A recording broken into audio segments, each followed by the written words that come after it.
អ្នករៀនបាយមកកាលមិនបានន័យថាជាអ្នកដែលរៀនយកវាហូបអញ្ចឹងវាអត់មានទៀងណាអានេះវាអង់គ្លេសថ្ងៃណានឹកឃើញចង់រៀនក៏ចង់ទៅបានទឹក2ទៅរៀនវិញមកចុះសាច់គោជាតិចេះក៏មកអត់ទៀងណាអាហ្នឹងគេហៅថា occasional learner អ្នករៀនម្ដងខ្ញុំមកទៅពុកដូចថ្មីហ្នឹងរៀនចង់អត់ថ្ងៃកាត់ថ្ងៃតថ្ងៃវិញមកថ្ងៃខែដាច់ម្ដងបានសាច់ម្ដងពុកជាតិបាត់ទៀង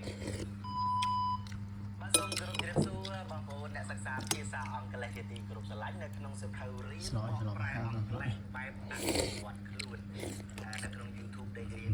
ណាបងប្អូនឥឡូវនេះយើងមករៀនបកប្រែបន្តបងប្អូនដែលមានសៀវភៅបងប្អូនទីចាំបាយបងប្អូនណាយើងប្រែមក paragraph ទេជីវិតរឿងរស់នៅមានន័យសៀវភៅនេះល្អណាស់បងប្អូនយើង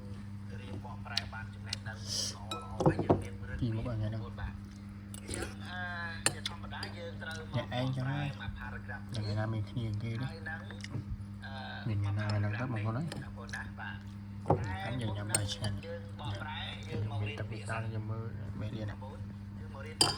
អរគុណអ្នកតើដល់សាសនាអរគុណច្រើន